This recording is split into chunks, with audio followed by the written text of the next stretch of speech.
भारतीय मूल की अमेरिकी अंतरिक्ष यात्री सुनीता विलियम्स और उनके सहयोगी बुच विल्मोर ने हाल ही में अंतर्राष्ट्रीय अंतरिक्ष स्टेशन ISS से पृथ्वी पर सफलतापूर्वक वापसी की है। उनकी ये यात्रा कई अप्रत्याशित घटनाओं से भरी रही, जो इस प्रकार है: मिशन की शुरुआत और अप्रत्याशित विस्तार। सुनीता विलियम्स और बुच विल्मोर 5 जून 2023 को बोइंग के नए स्टारलाइनर कैप्सूल में सवार होकर केप कैनावेरल से रवाना हुए थे। ये मिशन मूल रूप से केवल 8 दिनों का परीक्षण मिशन होना था। हालांकि हीलियम रिसाव और प्रणोदन प्रणाली में तकनीकी समस्याओं के कारण स्टारलाइनर कैप्सूल को बिना क्रू के पृथ्वी पर वापस भेजना पड़ा, जिससे विलियम्स और विल्मोर को ISS पर 9 महीने तक रुकना पड़ा।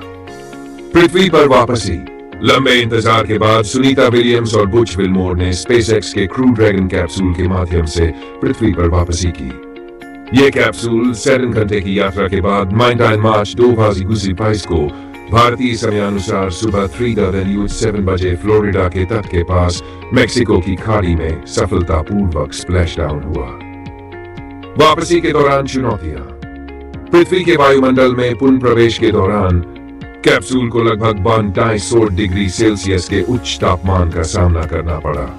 इसके अलावा इस प्रक्रिया के दौरान लगभग 7 मिनट का संचार ब्लैकआउट भी हुआ, जो सामान्य है लेकिन तनावपूर्ण होता है। स्वागत और प्रतिक्रियाएं। सुनीता विलियम्स की सुरक्षित वापसी पर भारत में उनके पैतृक गांव झूलासन में जश्न का माहौल था। गांव में अखंड ज्योति जलाई गई थी, जो अब उनकी सफल वापसी के बाद विसर्जित की गई। गांव में शोभा यात्रा और यज्ञ का आयोजन भी किया गया। प्रधानमंत्री नरेंद्र मोदी ने भी सुनीता विलियम्स की वापसी पर खुशी व्यक्त की और कहा कि उनकी ये यात्रा साहस, हिम्मत और असीम मानवीय भावना की परीक्षा थी।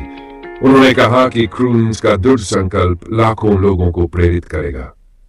निष्कर्ष। सुनीता विलियम्स और बुच विल्मोर की ये यात्रा अंतरिक्ष अन्वेषण में आने वाली अप्रत्याशित चुनौतियों और उनके समाधान की एक मिसाल है। उनकी सुरक्षित वापसी ने न केवल विज्ञान और तकनीक के क्षेत्र में एक महत्वपूर्ण उपलब्धि को दर्शाया है, बल्कि मानव धैर्य और साहस का भी प्रमाण दिया है।